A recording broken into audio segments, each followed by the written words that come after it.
नमस्कार, मैं Suryansh Yadav news 6 network पर हमेशा की तरह आपका स्वागत, खैर मकदम, अभिनंदन कर रहा हूं। हम यूपीएससी भवन के ठीक सामने हैं और यहां यूपीएससी सीएससी के इंटरव्यू चल रहे हैं। एक और मैम, एक और पर्सनैलिटी, एक और व्यक्तित्व तो हमारे साथ है। आइए उनकी जर्नी के बारे में, उनकी यात्रा के बारे में थोड़ा जान लेते हैं, थोड़ा समझ लेते हैं। तो मैम, सबसे पहले बहुत स्वागत आपका। Thank you. कैसा रहा आपका इंटरव्यू? मैं आपके परिचय से अगर पहले शुरुआत करता हूँ। मेरा नाम वैशाली है, मैं मध्य प्रदेश से बिलोंग करती हूँ। प्रॉपर इंदौर में रहती हूँ। बेसिकली होम टाउन मेरा गंधानी है, डिस्ट्रिक्ट धार। इंटरव्यू का सेशन अच्छा रहा काफ़ी, लाइक फर्स्ट अटेम्प्ट था तो as according to that I did good. मुझे तो अच्छा लगा। मैं यही पूछने वाला था कि आपका फर्स्ट अटेम्प्ट है तो फर्स्ट इंटरव्यू है, ये अपने आप में एक बड़ी बात है। आपका माध्यम जानना चाहेंगे मैम? मेरा माध्यम इंग्लिश रहा है। आपका ऑप्शनल मैम? English literature. अच्छा, मुझे थोड़ा बताइए कि इंटरव्यू में आपसे किस तरह के सवाल हुए और वो जो पहला फेस ऑफ होता है बोर्ड के सामने, उसका थोड़ा experience. I was way more excited but little nervous at that moment as well. But the questions were like अच्छे थे काफ़ी, और बहुत कुछ पूछा, जैसे कि ज्योग्राफी वगैरह से क्वेश्चंस किए। कुछ क्वेश्चंस ऐसे भी थे जो नहीं भी आए, एक दो, बाकी तो सारे जवाब दिए। बाकी इंडस वैली सिविलाइजेशन से क्वेश्चंस किए। फिर अदर देन दैट अपना लिटरेचर में क्वेश्चंस पूछे गए, वो भी सारे जवाब दिए मैंने। फिर और बहुत कुछ पूछा। याद आना कभी कभी मुश्किल हो जाता है। अपनी स्कूलिंग के बारे में, अपने पारिवारिक बैकग्राउंड के बारे में और अपने ग्रेजुएशन के बारे में थोड़ा सा आप हमें बताएं। मतलब बेसिकली मेरी फैमिली में 5 लोग हैं, 6 लोग हो गए, सॉरी। तो मम्मी, पापा, दीदी और भैया रहते हैं। और भैया मैरिड है तो भाभी भी है अब, और उनकी एक छोटी बेबी भी है। और मेरा स्कूलिंग मैंने 10th 12th सारा इंदौर से किया है, श्री अग्रसेन विद्यालय। और बाकी कॉलेज बैचलर्स मैंने भी इंदौर से ही किया है, गवर्नमेंट कॉलेज से। That's it. अच्छा, आपका यूपीएससी में कैसे आना हुआ, इस तरफ कैसे रुख हुआ, कहाँ से आप मोटिवेट हुए, उसके बारे में थोड़ा सा। काफ़ी पहले से ही डिसाइडेड था कि I wanted to do this, be a civil servant. तो बस उसी डेडिकेशन और उसी चीज़ पर कायम रह के आई डिड इट। अच्छा, मुझे थोड़ा सा अपनी तैयारी के बारे में थोड़ा बताइए, कैसे आपने प्रिपेयर किया है? क्योंकि फर्स्ट अटेम्प्ट में आप जो है इंटरव्यू तक पहुंच गए हैं, और ईश्वर करे कि आपकी एक बहुत अच्छी रैंक आए। तो थोड़ा सा और अपनी रणनीति के बारे में, शुरुआत के बारे में हमें थोड़ा सा गाइड कीजिए। मैंने बेसिकली सबसे पहले बेसिक से शुरू करें तो मैंने एनसीईआरटीज़ वगैरह खुद के बेसिस पे कवर अप किया। Then after KSG Khan study group करके इंदौर में कोचिंग है, वहाँ से थोड़ा सा गाइडेंस लेके उसके थ्रू आउट भी पढ़ाई की।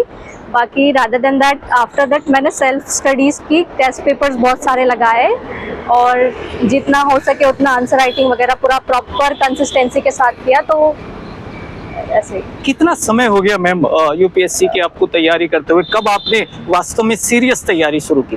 1.5 साल बस। 1.5 साल, बहुत बहुत बधाई आपको। बहुत कम समय है यहाँ तक पहुँचना। हाँ। खैर, मुझे थोड़ा सा जैसा मैंने शायद सवाल पूछा भी कि जब आप तैयारी करते हैं तो मदद भी लेते हैं, सेल्फ भी करते हैं, तो आपने सेल्फ कितना किया है और बाहरी मदद, गाइडेंस कितना लिया? मैंने सेल्फ तो पूरा कंसिस्टेंस के साथ वर्किंग आवर्स, लाइक आप स्टडी के मामले में बोले तो मैंने टोटली 12 to 16 आवर्स प्रॉपर बैठ के पढ़ाई की है, रात भर जाग के भी पढ़ाई की है। अदर देन दैट इंटरनेट वगैरह से जितने भी सोर्सेज मिल पा रहे हैं, करंट अफेयर्स का जैसे हो गया प्रशांत तिवारी सर के यूट्यूब पे बहुत अच्छे वीडियोज़ है, एनालिसिस बताते हैं पूरे, तो उससे कवर अप हो जाता है। और बाकी जो भी सोर्सेज है सारे इंटरनेट से खुद रिसर्च करके वगैरह निकाल के और उसको गो थ्रू किया है।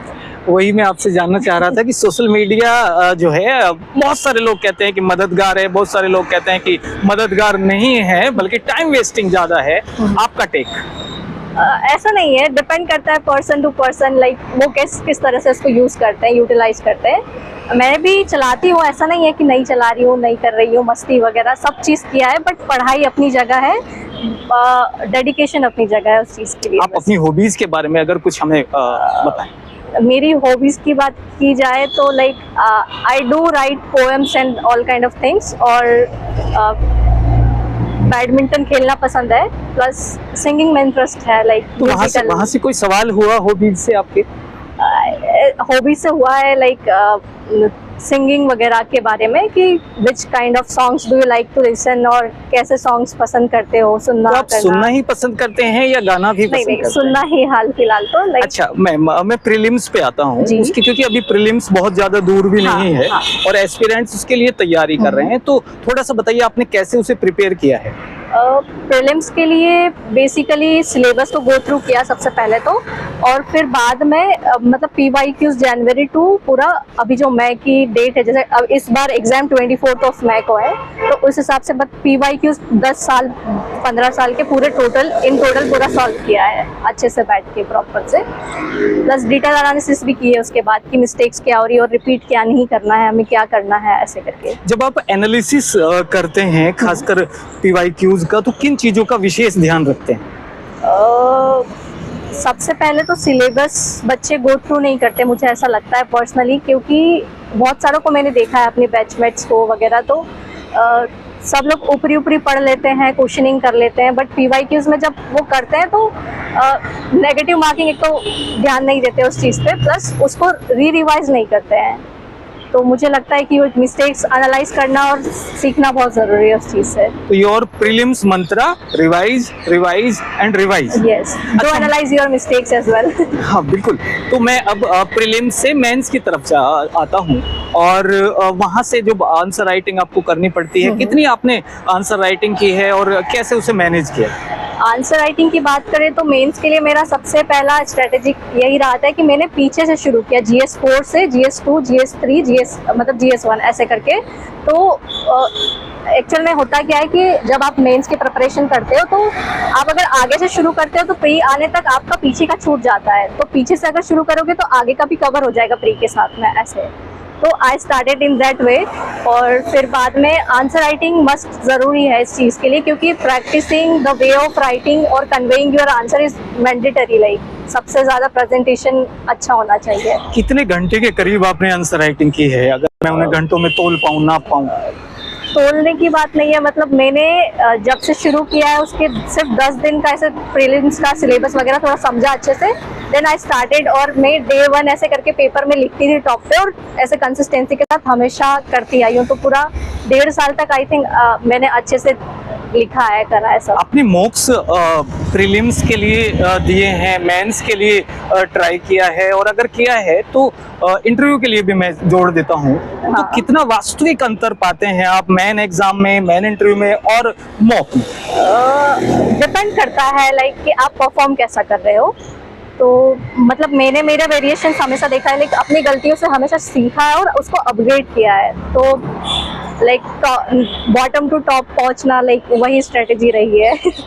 अच्छा, थोड़ा अपनी बुक लिस्ट के बारे में हमें बताइए, आपने किन किताबों का सहारा लिया है? मैंने नॉर्मल बुक्स पढ़ी है, जैसे कि अपनी जो कोचिंग से मिली थी बुक्स मुझे, उसी बुक्स को गो थ्रू किया है। अदर देन दैट ज्योग्राफी के लिए माजिद हुसैन हो गई, फिर अपना पॉलिटिकल साइंस के लिए लक्ष्मीकांत हो गई, और बेसिक जो एडवांस बुक बच्चे पढ़ते हैं वही सब। इकोनॉमिक्स के लिए भी बेसिक सब NCERTs हो गया, फिर इंटरनेट से सोर्सेज निकाले हैं, बस यही सब। कितना कॉन्फिडेंट हैं आप इंटरव्यू देने के बाद कि इस बार आपके लक्ष्य आपको प्राप्त होने जा रहे हैं? हाँ, मेहनत की है तो ऑब्वियसली मैंने अपना बेस्ट दिया है, देखो रिजल्ट जो भी होता है। अच्छा, अंत में मैं निश्चित रूप से चाहूंगा कि एस्पिरेंट्स को आप कोई संदेश देना चाहें जो आने वाले समय में UPSC का रुख करने वाले हैं।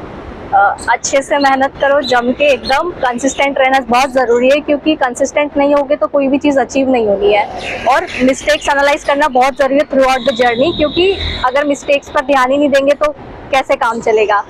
और जितना फेल करोगे उतना ही सक्सीडेड होगे इन फ्यूचर। तो fail the most to get reach on the top life. बहुत अच्छा लगा मैम आपसे बात करके, और निश्चित रूप से हमारी शुभकामनाएं आपके साथ हैं, आपकी अच्छी सी रैंक आए और एक बार फिर News 6 नेटवर्क आपसे बात कर पाए। अभी के लिए बहुत बहुत धन्यवाद मैम। Thank you.